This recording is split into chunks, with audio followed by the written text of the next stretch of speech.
Hello friend, welcome to two states vlog. I hope so कि आप सब अपने लाइफ में महादेव की कृपा से बहुत खुश और बहुत इन्जॉय कर रहे हो। तो इस वीडियो में मैं आप सबको दिखाने वाली हूँ Onam celebration in Saudi Arabia. तो मेरा ये फर्स्ट ओनम सेलिब्रेशन था। मेरे हस्बैंड केरल से हैं और मैं हूँ बनारस से। तो मैंने कभी भी केरल में नहीं सेलिब्रेट किया था। ये मेरा फर्स्ट ओनम सेलिब्रेशन था जो कि दमाम में हो रहा था। एक रिजॉर्ट में था। मैं बनारस से लेके आई थी बिल्कुल नई एकदम सुंदर सी साड़ी, इसी मतलब फेस्टिवल्स में पहनने के लिए मैं ले कर के आई हुई थी। तो ये थी मेरी साड़ी। तो जैसे ही हम रिजॉर्ट में पहुँचे, ऑलरेडी हम लेट हो चुके थे। वहाँ पे पहुँचते ही लंच स्टार्ट हो चुका था। ओनम जो है इसमें ये लोग जैसे फेस्टिवल में हमारा फूड ही मेन होता है, दिवाली हो होली हो, तो ओनम में भी ऐसे ही है। प्योर वेज फूड होता है, 25 टाइप्स के वैरायटी फूड होते हैं। और मैं आप सबको बता दूं कि चाहे क्रिश्चियन हो, चाहे मुस्लिम हो, हिंदू हो, सब एक साथ एंजॉय करते हैं ओनम। ये सब मनाते हैं केरल में और प्योर वेज खाना ही सब खाते हैं। हिंदू, क्रिश्चियन, मुस्लिम सब प्योर वेजिटेरियन खाना ही खाते हैं। तो लंच करने के बाद सब बस एक दूसरे से बातें कर रहे थे। इधर गार्डन एरिया में अंदर एक सिटिंग हॉल था जहाँ पे लेडीज़ बैठी हुई थी, एसी हॉल था।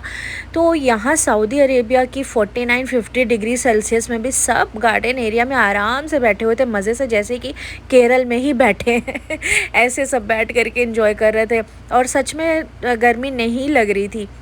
कुछ देर वेट करने के बाद 4-4:30 बजे के करीब प्रोग्राम स्टार्ट हो गया। तो फर्स्ट जो इन्होंने स्टार्ट किया था बच्चों के लिए म्यूज़िकल चेयर से स्टार्ट किया। तो ओनम जो है ये मेनली ये गेम्स ही होता है। मतलब केरल में भी बहुत टाइप्स ऑफ गेम ही चलते रहता है। 10 डेज़ तक गेम्स ऑर्गेनाइज करते रहते हैं लोग, का कंपटीशन होता है, इंडोर गेम्स, आउटडोर गेम्स। तो यही तो रिजॉर्ट में भी यही प्लान किया गया था कि गेम्स होंगे बहुत टाइप्स के। तो पहले म्यूज़िकल चेयर से स्टार्ट हुआ। बच्चे इतनी गर्मी में भी बहुत एंजॉय किए, जो कि ये सब बहुत ज़रूरी भी, अपने कल्चर से जुड़े रहना जब आप फॉरेन में रहते हो। तो सबसे ज़्यादा तो बच्चों ने ही एंजॉय किया था। तो म्यूज़िकल चेयर हुआ, बच्चों ने खेला, फिर उसके बाद लेडीज़ और जेंट्स सब ने खेला था। तो मैं जो भी ओनम का वीडियो देखती हूँ तो उसमें ये भाई साहब ज़रूर दिखते हैं जो कि राजा के जैसे कॉस्ट्यूम पहने होते हैं और एक छत्र लिए होते हैं। इनको देखते ही सब खुश हो गए कि अरे ये आ गए। इनका नाम मैं भूल जाती हूँ। मुझे कमेंट बॉक्स में मेरे मल्लो व्यूवर्स ज़रूर बताना कि इनको क्या बोलते हैं, इनका कुछ स्पेसिफिक नाम है। लेकिन मैं मलयालम में उतनी अच्छी नहीं हूँ, मैं भूल जाती हूँ मलयालम वर्ड बार बार तो ये आ गए थे, फिर ये स्टेज पे गए, फिर सब इनको बस यही इनके ही तरफ सबका था ध्यान। उसके बाद जैसे हमारे नॉर्थ इंडिया में होता है ये पंजाबी बैंड होते हैं, वैसे केरल में भी एक बैंड है। ये अलग ही मतलब इस जो इन लोगों के ढोल से जो आवाज़ आती है ये लिटरली बहुत अच्छी होती है। इसको सुनते ही मेरा बस मन करता है डांस करने का। बहुत अच्छा होता है, बहुत हाईली एनर्जेटिक होता है, जैसे पंजाबी ढोल होता है बहुत अच्छा, वैसे ही ये भी था। फिर सब ने इसको एंजॉय किया इतनी गर्मी में। देखिए सब कितने खुश है, फुल एनर्जेटिक है, गर्मी की तरफ किसी का ध्यान ही नहीं जा रहा है। ऐसी वाइब आ रही थी, ऐसा लग रहा था बस केरल में हम लोग बैठे हुए। रिजॉर्ट भी काफ़ी ग्रीन ग्रीन सा था, ग्रीनरी थी वहाँ पे। तो सब बिल्कुल ऐसे मज़े में थे, पूरा केरल वाली ही वाइब्स आ रही थी। मुझे ऐसे ही फील हो रहा था कि मैं केरल में हूँ। सब मतलब केरलाइट्स ही थे ऑलमोस्ट। मुझे थोड़ा सा ये भी लगता है कि यार मेरे हस्बैंड के तो सब कुछ यहाँ पे फेस्टिवल हो जाता है, मुझे ही यहाँ पे अपने नॉर्थ इंडिया के लोग नहीं मिलते। फिर मैंने फ्रेंड्स थोड़ी सी मॉडलिंग करी काफ़ी टाइम के बाद मैंने साड़ी पहना था। बस क्या पहनी क्या थी, क्योंकि मैं पहनती नहीं यूजुअली, तो अच्छे से नहीं पहन पाई थी, बस लपेट ली थी ऐसे ही। फिर उसके बाद यहाँ पे 5-5:30 बजे के तकरीबन यहाँ पे ये फ्री मेडिकल चेकअप स्टार्ट हो गया था जी, क्योंकि ये अल बदर हॉस्पिटल वालों ने ही इसको ऑर्गेनाइज़ किया था। तो फ्री मेडिकल चेकअप वगैरह भी वहाँ पे चल रहा था। फिर एक दूसरा गेम स्टार्ट हो गया जिसमें ब्लाइंड फोल्डेड होकर के बिंदी लगानी थी वो लड़की के पोस्टर पे। और एक मतलब हर एक गेम में 10 पार्टिसिपेट कर रहे थे। तो ये भाई साहब कुछ आए जो कि इनको काफ़ी मोटिवेट किया गया, चेयर अप सब कर रहे थे, बता रहे थे इधर इधर इधर इधर उधर, सब मलयालम में इबड़े उबड़े बोल रहे थे। लेकिन फिर भी ये भाई साहब ठीक से नहीं लगा पाए थे। अच्छा अटेम्प्ट था लेकिन मज़ा किया, एंजॉय किया हमने। फिर उसके बाद ये देखो सबकी एनर्जी देखो कितनी हाई एनर्जी में सब के सब ये सब गेम एंजॉय करते हैं। मुझे भी बड़ा मज़ा आ रहा था, बिल्कुल बचपन का टाइम याद आ रहा था जब हम लोग ऐसे ऐसे गेम खेलते थे। पर अब कहाँ ये सब कुछ गेम खेलने को मिलता है। तो ये केरल का एक बड़ा ही मज़ेदार फेस्टिवल है जिसमें आप गेम्स इंजॉय करते हो। जैसे हमारे होली दिवाली में हम कलर्स इंजॉय करते हैं, लेकिन ये एक फेस्टिवल है जिसमें आप variety types of games enjoy करते हो। तो ये फिर एक दूसरा गेम हुआ ऑर्गेनाइज, ये बोरे में कूदने वाला गेम था।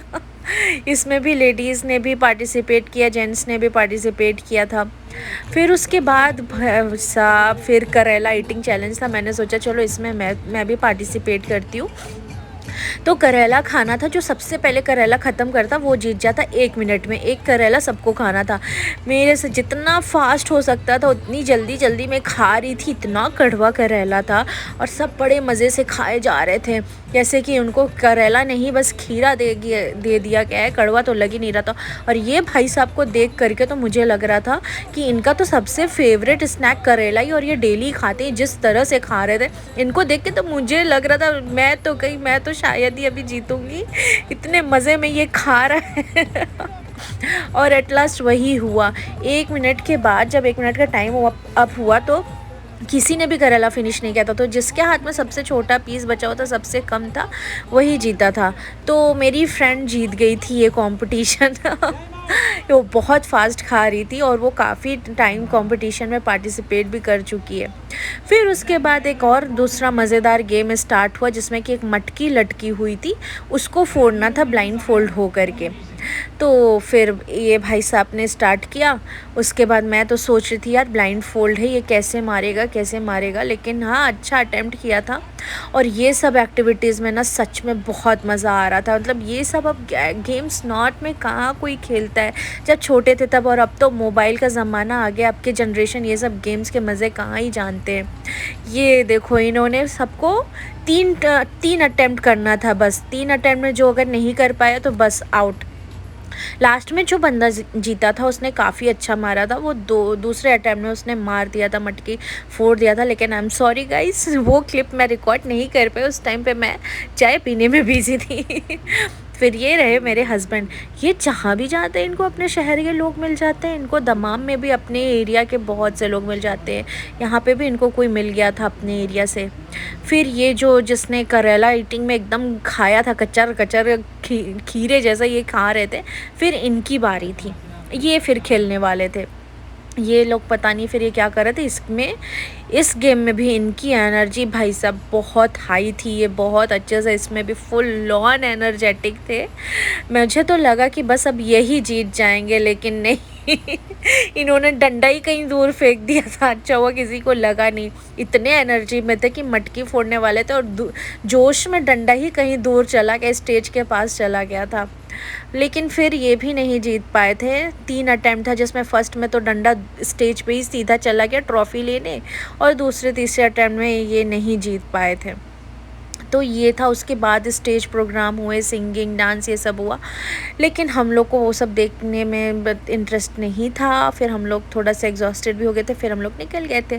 Thank you so much for watching my video. Tata bye bye, take care.